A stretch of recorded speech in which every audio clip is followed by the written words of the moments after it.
Hi there and welcome to Dinos Vault once again, guys. Today I'm checking out the Pulsar RS200, the Demon Black variant. And for those who aren't aware, RS stands for Race Sports. I've already reviewed the RS200 when it was launched earlier this year, and you can check out my first ride review by following the link appearing on the screen. And the variant I'm focusing on today is the new Demon Black variant because many prospective buyers were hoping for a black color shade to be offered, and finally Bajaj have accepted that and they are offering a black color shade for the RS200. Now this is going to be a walk around video where I will be giving you a quick overview of the motorcycle.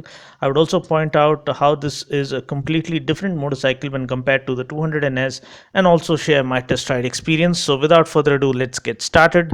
Design wise, it looks absolutely gorgeous. It is the most radical and futuristic looking bike in its price range. Yes, we all know that the front fairing is inspired by that of the Energica electric superbike that's made in Italy, but still, I'm happy that this kind of a radical design is being made available to us with a very affordable price tag. Up front, we get the dual projector headlamps that immediately remind you of the Bumblebee from the Transformer series. We do get pilot lamps that sit on top of them, and the front visor too is very well angled to fend off any wind blast. The indicators are carried forward from the Duke and RC series and look absolutely superb. Coming to the profile, this is where the design really goes to a whole new level. The way the front fairing integrates with the rest of the bike is absolutely spectacular. I love the way the side panels have that mesh kind of appearance, which look really cool. Both the side panels and rear panels are sharply laid out and look nice and sleek. The engine cowl too perfectly complements the overall design of the bike, and we also get the Y-shaped alloy wheels that look nice and sporty. Coming to the tail section, the tail lamp design appeal has been debatable. Some seem to like it, some don't. I personally feel it has a unique appearance and has kind of a jewel effect that does look great at night. The seats are well laid out and offer decent comfort. The muscular petrol tank has always been the USP of the Pulsar design concepts, and this one too has a well edged out petrol tank. The 3D stickering carrying the brand name looks great. You get very good quality tank pads, and one thing you cannot deny about this bike is that the build quality and fit and finish seems to be absolutely top notch.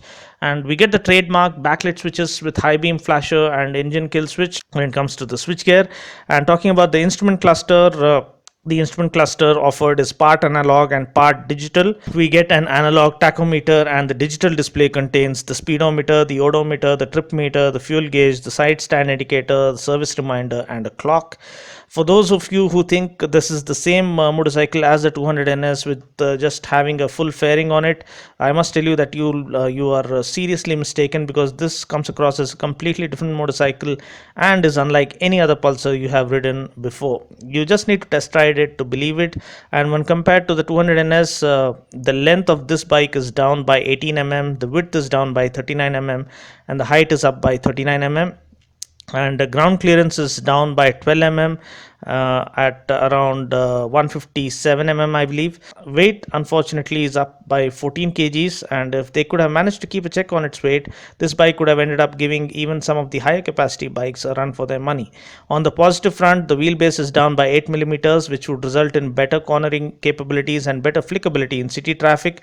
Brakes wise, the RS200 gets a 300 mm brake up front, whereas the 200NS gets a 280 mm disc up front. The most important difference has to be the single channel ABS being offered as an option with the RS, and it is on by default. You don't get a switch to turn it off. Also, the single channel ABS means it is operational only on one wheel, and in this case it is the front wheel. So if you aren't really careful, you can still lock up your rear wheel under harsh braking circumstances. Fuel tank capacity for the RS200 is 1 liter more at 13 liters, whereas that of the 200NS is 12 liters. Engine wise, the RS200 gets a single cylinder, 4-stroke, 4-valve, liquid cooled, triple spark, fuel injected 199.5cc engine that puts out a maximum power of 24.5 PS at 9750 rpm and 18.6 Newton meters of torque at 8000 rpm. The RS200 makes 1 PS of more power and zero point 0.3 Newton meters of more torque compared to that of the NS, and both come mated to a 6-speed gearbox.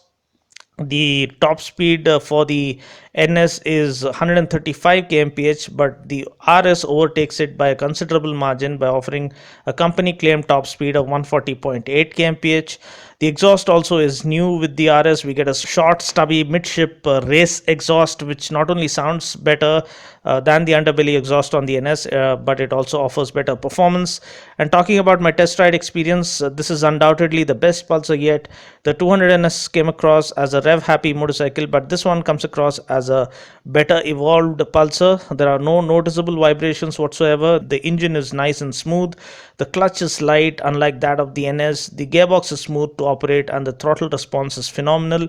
Even with the clip on handlebars and the slightly rear set foot pegs, the seating posture is not too aggressive. You can tour on this bike comfortably. The perimeter frame really enhances its handling characteristics and offers perfect balance while carving through corners. And to sum it up, it feels like a well sorted out RC200 that offers better comfort, better ride quality, and more or less the same performance. Talking about the braking power, you get a 300 pedal disc up front with ABS and a 230 pedal disc at the rear. Braking is good enough and confidence inspiring. Talking about the suspension setup, you get telescopic forks up front with an anti-friction bush and Nitrox gas charged monoshock at the rear. The suspension is slightly on the softer side to offer better comfort in city conditions. And talking about the wheels and tires, we get 17-inch wheels with tubeless tires. You get 100 by 80 front tire and 130 by 70 rear tire. We do get MRF zappers, and the tires offer decent road grip. Talking about the mileage claim, realistically speaking, since this is a performance sports motorcycle, you shouldn't expect it to deliver great mileage. And going by some of my friends' feedback who own this bike, you can expect up to 40 kmpl provided you follow some fuel saving tips. You can go through these tips in the knowledge base section found on the homepage menu of my website. Price ex showroom Hyderabad for the non ABS variant is 1,20,204 rupees, and for the ABS variant it's around 1,32,412 rupees. That's pretty much it. I just hope you found this video useful. Until next time, this is Dino saying ciao. Take care and God bless.